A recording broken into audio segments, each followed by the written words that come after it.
구독자 여러분 안녕하세요. 청담류 성형외과 피부과의 성형외과 전문의 최수옥 원장입니다. 저는 김선희 이사입니다.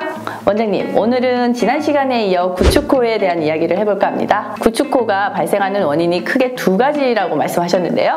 네, 그렇습니다. 가장 경계해야 할 것은 염증에 의한 구축코이고요. 그 다음으로서는 오랜 기간에 걸쳐서 발생하는 피막에 의한 구축코였습니다. 원장님, 구축코의 발생이 실리콘 보형물과도 관련이 있나요? 그래서 실리콘 보형물에 대해 불신하시는 분들도 꽤 계신 것 같습니다. 실리콘이라는 것은 표면이 매끈매끈하기 때문에 주변 조직과 쓸리는 현상에 의해서 자연스럽게 아주 얇은 막이 생깁니다. 이게 사실은 안전한 막인데요. 이것이 체질상 두껍게 생기는 분들이 있습니다. 시간이 지나면서 그게 수축까지 일어나기도 하는데요. 그런 증상이 나타나는 분들의 경우가 실리콘 보형물에 의해서 구축코가 오는 경우입니다. 하지만 이런 케이스는 매우 드물기 때문에 실리콘을 쓰면 반드시 구축코가 된다든가 구축코의 가장 큰 원인이 실리콘이라고 단정지어 말할 수는 절대 없습니다. 그렇다면 실리콘 보형물이 왜 이런 오해를 받게 되었을까요?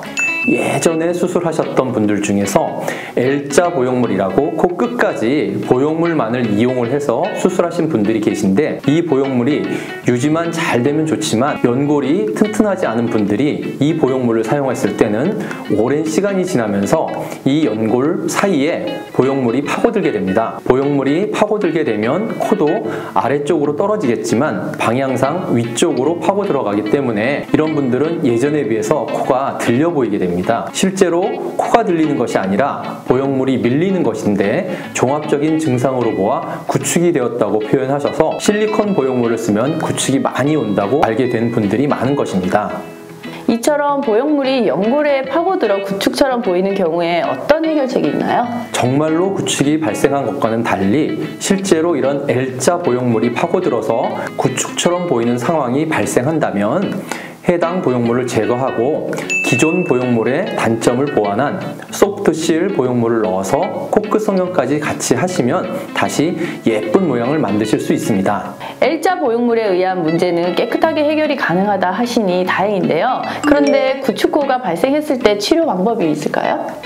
구축코가 생긴 원인에 맞게 수술하는 것이 정답입니다. 실리콘 보형물에 의해서 피막이 두껍게 생성이 된 분들은 당연히 보형물을 제거하고 두꺼워진 피막을 제거하면 들렸던 코가 저절로 내려옵니다. 근데 보형물을 제거한 후에는 두 가지의 선택지가 나타나게 됩니다. 보형물을 단순히 제거만 할 것인가, 아니면 새로운 보형물로서 교체를 할 것인가가 되겠죠. 보형물 자체에 대한 거부감이 크시고 걱정이 되신다면 제거만 하시는 게 맞겠지만, 실제로 피막이 두껍게 생겼었다고 하더라도 반드시 또 생긴다고 단정할 수는 없기 때문에 보형물 교체로서 구축코 문제는 해결된다고 생각을 하시면 좋을 것 같습니다. 염증에 의해서 구축코가 발생한 분들 중에서 염증의 정도가 심한 경우에는 보형물을 제거하지 않으면 염증을 치료할 수가 없습니다. 이미 구축이 일어난 후 처치 방법도 당연히 중요하겠지만, 수술하셨거나 하시려는 분들에게 염증에 의한 구축코를 예방하는 방법이 있다는 것을 꼭 말씀드리고 싶습니다. 원장님, 구축코 부작용이 생길까봐 노심초사하는 것보다 예방 방법이 있다면 훨씬 마음이 놓일 것 같은데요. 구축코 예방 방법이 어떤 게 있을까요? 구축코 발생의 큰 원인이 염증이기 때문에 염증을 예방하기 위해 수술 후에 컨디션 조절을 잘 해주셔야 하고요. 주의사항을 철저히 지켜주셔야만 합니다.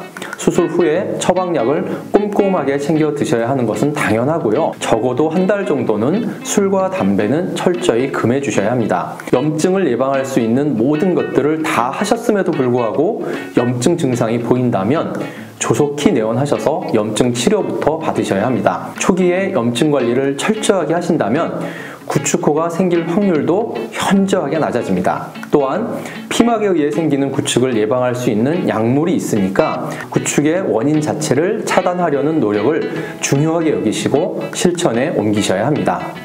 염증에 대해서는 어떤 수술에서나 늘 경각심을 가지고 있어야 할 것 같아요. 그리고 수술 후 주의사항을 소홀히 여기지 않는다면 구축코에 대한 걱정을 훨씬 덜 하게 되겠네요. 오늘은 구축코의 원인과 예방 및 치료 방법에 대해서 알아보았는데요. 이 영상을 보시고 코 성형에 대해 지나친 걱정을 하실 필요는 없습니다. 다만 조금 더 정확한 정보를 얻으시고 부작용 예방에 힘쓰신다면 구축에 대한 걱정은 많이 내려놓으실 수 있겠습니다. 지금까지 청담류 성형외과 피부과의 성형외과 전문의 최수욱 원장, 김선희 이사였습니다.